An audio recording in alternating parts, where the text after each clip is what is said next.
అలాంటి సింహపురిలో రా కదిలి రా అంటే మీరు సింహంలాగా గర్జిస్తూ ఇక్కడికి వచ్చారు. మాకు కూడా కొంత ఆలస్యం అయింది దారిలో. ఎక్కడ చూసినా జనమే జనం, రోడ్లన్నీ కూడా బ్లాక్ అయిపోయినాయి.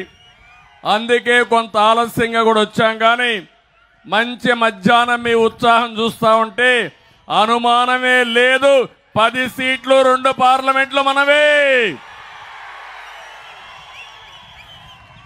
తెలుగుదేశం జనసేన కూటమి ఈ జిల్లాను కాదు రాష్ట్రంలో కూడా మనం గవర్నమెంట్ ఫామ్ చేయాల్సిన అవసరం ఉంది.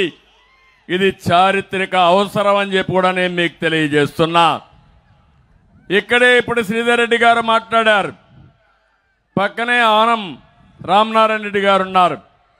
ఈరోజు మీరు చూస్తే జగన్మోహన్ రెడ్డి నువ్వు చేసేది తప్పని గళమెప్పిన వ్యక్తులు ఈ జిల్లా నుంచే రావడం చాలా సంతోషం అని చెప్పి కూడా నేను మీకు తెలియజేస్తున్నా. ఎక్కడో ఇక్కడ ప్రారంభం కావాలి. ఒక నిరంకుశ పాలనకి మనమందరం కూడా అర్థం చేసే పరిస్థితి రావాల్సిన అవసరం ఉంది. మీరు ఒక్కసారి చూడండి, 4 సంవత్సరాల 10 నెలల కంటే ముందు మీరందరూ కూడా అధికారం ఇచ్చారు. బుగ్గలు నిమిరారు, తల మీద చేయి పెట్టాడు, ఐస్ అయిపోయారు. మీరందరూ ఓట్లేశారు.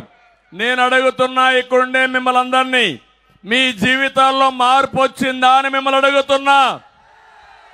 ఎవరైనా బాగుపడ్డారా అని మిమ్మల్ని అడుగుతున్నా. అందరం బాధితులమే.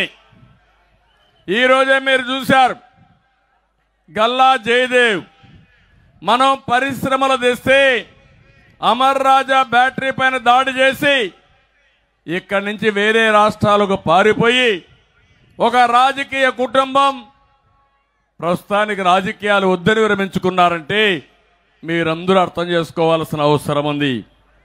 వేదిక పైన ఉండే వాళ్ళందరం కూడా బాధితులమే.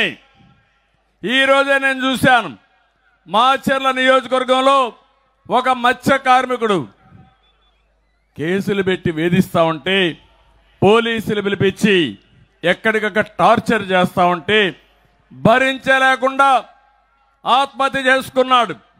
అంటే పోలీసుల టార్చర్ని, వేధింపుల్ని భరించలేక, వాళ్ళు కొట్టే దెబ్బలు భరించలేక ప్రాణం ఒకటేసారి తీసుకుందామని బలవంతపు మరణం చేసుకున్నారంటే అసలు ఈ రాష్ట్రంలో ప్రభుత్వం ఉందా తమ్ముళ్ళు అని మిమ్మల్ని అడుగుతున్నా.